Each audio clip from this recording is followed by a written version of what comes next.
আসসালামু আলাইকুম, সবাইকে স্বাগত জানাচ্ছি বিডিভিউজে। আপনাদের সাথে আছি আমি ফাহাদিয়া মিতো। তালেবান ভারত সম্পর্কের পুনর্জাগরণ দক্ষিণ এশিয়ার কূটনীতিতে এক যুগান্তকারী বাঁক।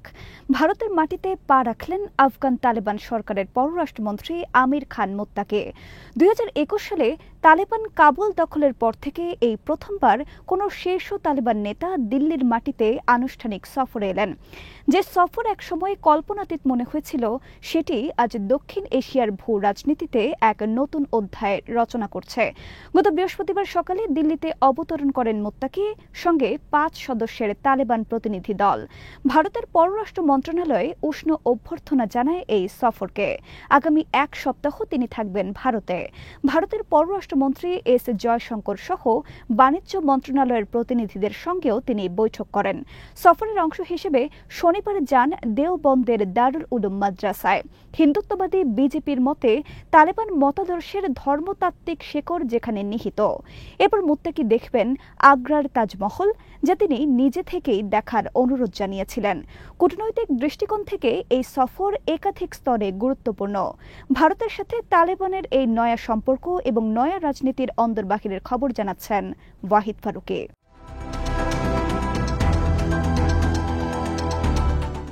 প্রথমত এটি ইঙ্গিত দিচ্ছে যে ভারত এখন তালেবান শাসিত আফগানিস্তানকে সম্পূর্ণ উপেক্ষা করার নীতি থেকে সরে এসে বাস্তববাদী সম্পৃক্ততার পথে হাঁটছে। দ্বিতীয়ত এটি আঞ্চলিক প্রতিদ্বন্দ্বী পাকিস্তানের জন্য এক বড় কূটনৈতিক ধাক্কা, কারণ ঐতিহাসিকভাবে তালেবানকে ইসলামাবাদের প্রক্সি হিসেবে দেখা হতো।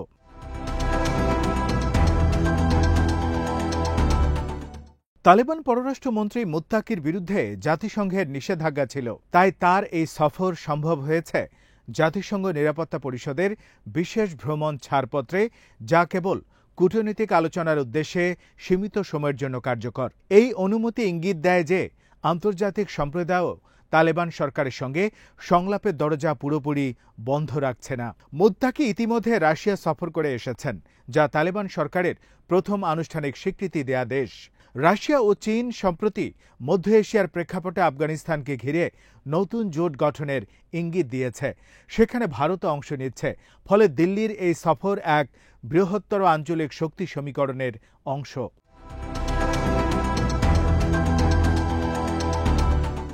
তালেবান ও ভারতের এই পথ চলাকে অনেকে বলছেন অবিশ্বাস থেকে বাস্তবতার পথে যাত্রা। তালেবান আন্দোলনের জন্ম 1994 সালে আফগানিস্তানের দক্ষিণাঞ্চলীয় কান্দাহারে। ভারত সেই সময় থেকে তালেবানকে পাকিস্তানের নিরাপত্তা প্রতিষ্ঠানের এক সম্প্রসারিত বাহু হিসেবে দেখেছিল।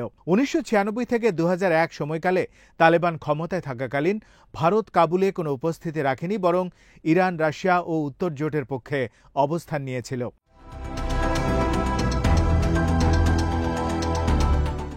2001 সালের 9/11 হামলার পর যুক্তরাষ্ট্র নেতৃত্বাধীন জোট আফগানিস্তানে প্রবেশ করলে ভারত নতুন করে কূটনৈতিক, অর্থনৈতিক ও অবকাঠামোগত বিনিয়োগ বাড়ায়। 20 বছর ধরে ভারতের উপস্থিতি ছিল দৃঢ়। কাবুলে নতুন সংসদ ভবন, জারেন্স দেলরাম মহাসড়ক, হেরাত বাঁধ সবই ভারতীয় সহায়তায় নির্মিত। কিন্তু 2021 সালের 15 আগস্ট তালেবান পুনরায় ক্ষমতায় ফিরলে দিল্লির কূটনৈতিক পরিকাঠামো ধসে পড়ে। ভারত তার দূতাবাস ও 4টি কনসুলেট একদিনে বন্ধ করে দেয়। হাজারো আফগান নাগরিকের ভিসা বাতিল করে এবং কার্যত কাবুলের সঙ্গে সম্পর্ক ছিন্ন করে। তবে সময়ের সাথে ভারত বুঝতে পারে সম্পূর্ণ বিচ্ছিন্নতা টেকসই নয়।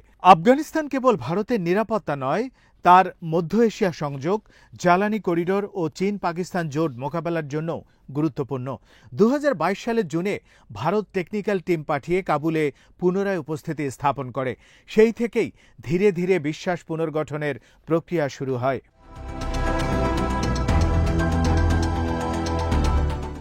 কেন এখন তালেবানকে দরকার ভারতের? ভারতের জন্য আফগানিস্তান একাধিক কারণে কৌশলগত। প্রথমত, দক্ষিণ ও মধ্য এশিয়ার সংযোগের সেতু হিসেবে আফগানিস্তান ভারতকে চাবাহার বন্দর হয়ে তুর্কমেনিস্তান ও ইরান পর্যন্ত পৌঁছানোর সুযোগ দেয়। দ্বিতীয়ত, ইসলামিক স্টেট, খোরাসান বা আল কায়েদার মতো গোষ্ঠীগুলোর কার্যক্রম ভারতের নিরাপত্তার সরাসরি হুমকি। তালেবান ভারতের কাছে আশ্বাস দিয়েছে যে আফগান ভূখণ্ড ভারত বিরোধী কোনো কর্মকাণ্ডের জন্য ব্যবহার করতে দেওয়া হবে না। তৃতীয়ত, পাকিস্তানের সঙ্গে সম্পর্কের ক্রমে অবনতির প্রেক্ষাপটে আফগানিস্তানের সঙ্গে যোগাযোগ ভারতের জন্য কৌশলগত ভারসাম্য তৈরি করছে।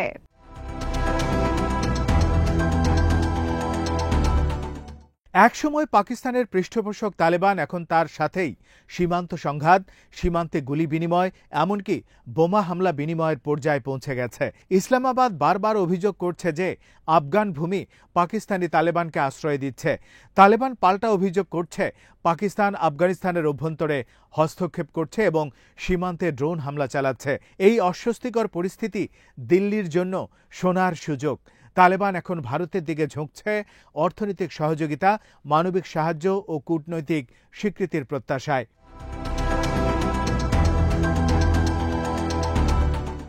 ভারতীয় বাস্তবতা হচ্ছে আদর্শ থেকে বাস্তব রাজনীতির পথে চলছে মোদির সরকার।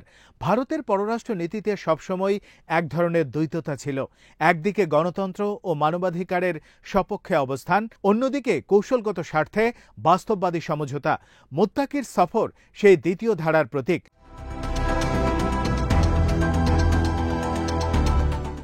ভারত এখনও আনুষ্ঠানিকভাবে তালেবান সরকারকে স্বীকৃতি দেয়নি, তবে বাস্তবে দিল্লি এখন কাবুলের সঙ্গে ব্যবসা, ভিসা, মানবিক সাহায্য এবং অবকাঠামোগত আলোচনায় গভীরভাবে জড়িত। দিল্লি কর্তৃপক্ষ ইতিমধ্যে কাবুল দূতাবাস পুনরায় খোলার ঘোষণা দিয়েছে। এটি এক বিরাট প্রতীকী পদক্ষেপ, যা মূলত দিল্লির ডি ফ্যাক্টো স্বীকৃতির ইঙ্গিত বহন করে।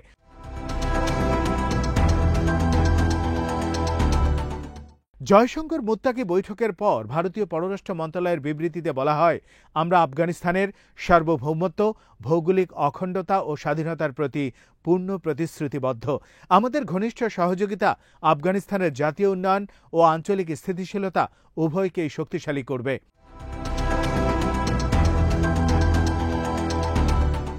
অন্যদিকে মুত্তাকি বলেন, ভারত আমাদের ঘনিষ্ঠ বন্ধু। এই সফর আমাদের দুই দেশের সম্পর্ককে আরও ঘনিষ্ঠ করবে। এই উক্তিগুলো শুধুই কূটনৈতিক সৌজন্য নয়, বরং এক গভীর রাজনৈতিক বার্তা যে ভারত এখন তালেবান সরকারকে বৈধ রাজনৈতিক অংশীদার হিসাবে দেখতে শুরু করেছে।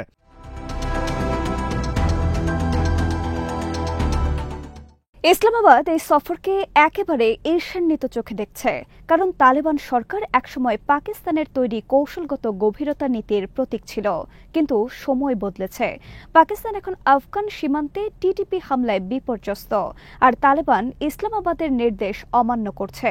পাকিস্তানের প্রতিরক্ষা মন্ত্রী নিজেই আফগানিস্তানকে শত্রু দেশ বলে মন্তব্য করেছেন, যা দুই মুসলিম প্রতিবেশীর মধ্যে সম্পর্কের গভীর অবনতি নির্দেশ করে।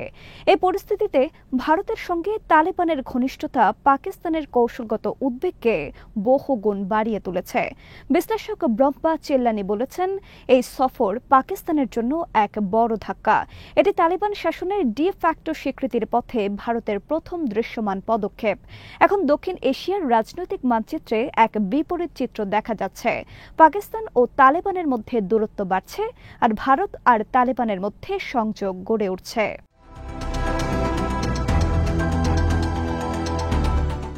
রাশিয়া, চীন, ইরান অক্ষ এবং নতুন গ্রেট গেম চালু হয়েছে। মুত্তাকির ভারত সফরের আগে তিনি অংশ নিয়েছেন মস্কোতে আয়োজিত আঞ্চলিক বৈঠকে, যেখানে আফগানিস্তানের প্রতিবেশী দেশগুলো যেমন ভারত, পাকিস্তান, ইরান, চীন ও মধ্য এশীয় রাষ্ট্রগুলো এক যৌথ বিবৃতিতে বলেছে যে তারা বিদেশি সামরিক ঘাঁটির পুনঃস্থাপন কঠোরভাবে বিরোধিতা করে।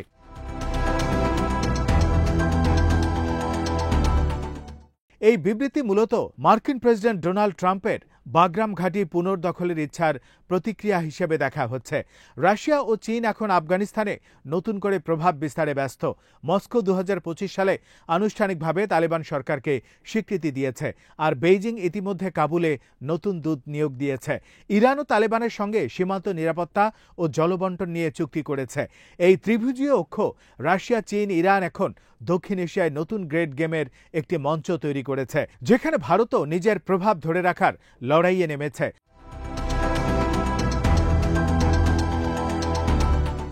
19 শতকের গ্রেট গেমে ব্রিটিশ সাম্রাজ্য ও রুশ সাম্রাজ্য আফগানিস্তানকে কেন্দ্র করে প্রভাব বিস্তারের প্রতিযোগিতায় নামায়। এখন তার আধুনিক রূপে দেখা যাচ্ছে।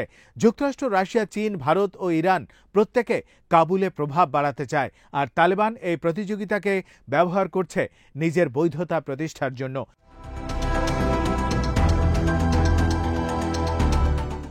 বৈধতা ও মানবাধিকার প্রশ্নে আন্তর্জাতিক স্বীকৃতি পাওয়ার পথে তালেবান এখনো অনেক দূরে।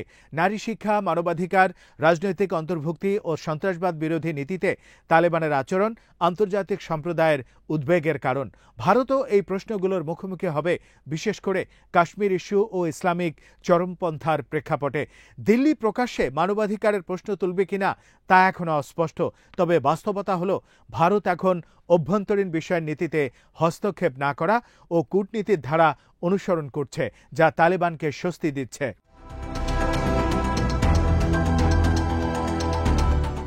তালেবান সরকারের অন্যতম প্রধান সমস্যা অর্থনৈতিক বিচ্ছিন্নতা।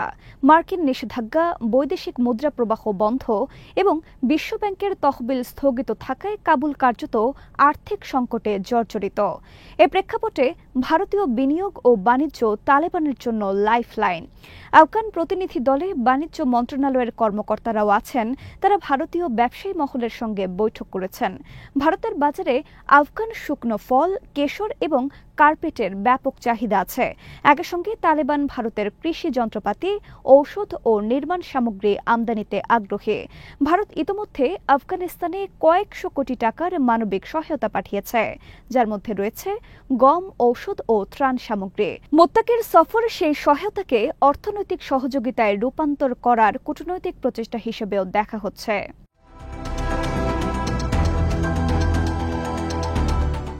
মোত্তাকির দেওবন্দ সফরও বিশেষভাবে তাৎপর্যপূর্ণ। দারুল উলুম দেওবন্দ ছিল সেই ধর্মীয় প্রতিষ্ঠান যার চিন্তাধারায় তালেবানের মতাদর্শের ভিত্তি। ভারত সরকারের অনুমতিতে মোত্তাকি সেখানে গেছেন, যা একই সঙ্গে ধর্মীয় ও রাজনৈতিক প্রতীকের সমন্বয়। একদিকে এটি তালেবানের জন্য আত্মিক সংযোগ, অন্যদিকে ভারতের জন্য ধর্মীয় সহনশীলতা ও সাংস্কৃতিক সম্প্রীতির বার্তা পাঠানোর উপায়। তবে এই সফর কিছু মহলে বিতর্ক সৃষ্টি করেছে। ভারতের উদারপন্থীরা প্রশ্ন তুলেছেন, তালেবান যে দেশে নারীদের শিক্ষা নিষিদ্ধ করছে, সেখানে ভারতের সরকার কিভাবে তাদের বন্ধুত্বপূর্ণ অতিথি হিসেবে গ্রহণ করছে।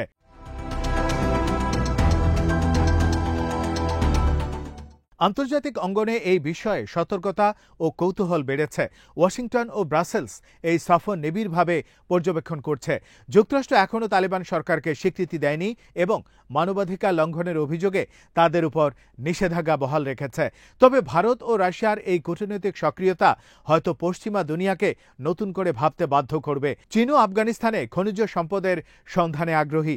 লিথিয়াম, কপার ও কোবাল্টের বিশাল মজুদ তালেবান সরকারের জন্য বিদেশি বিনিয়োগ আকর্ষণের প্রধান অস্ত্র। ভারত সেই প্রতিযোগিতায় পিছিয়ে থাকতে চায় না।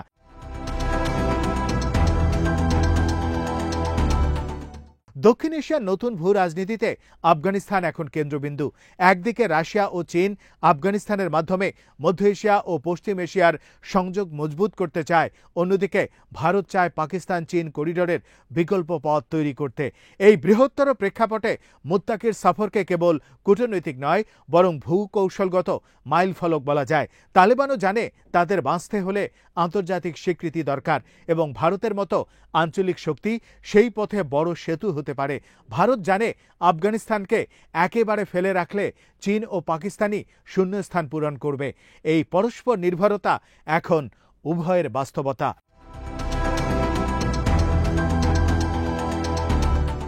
মাত্র 4 বছর আগেও যেই ভারত তালেবানের পতাকা দেখা মাত্র দূতাবাস গুটিয়ে নিয়েছিল, আজ সেই ভারতই তাদের পররাষ্ট্রমন্ত্রীকে উষ্ণ স্বাগত জানাচ্ছে।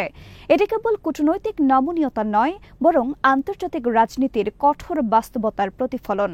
মোত্তাকির দিল্লি সফর দক্ষিণ এশিয়ার কূটনৈতিক দৃশ্যপটে এক মৌলিক পরিবর্তনের সূচনা করেছে, যেখানে আদর্শ নয়, বাস্তব রাজনীতি ও পারস্পরিক স্বার্থই এখন মুখ্য চালিকা শক্তি।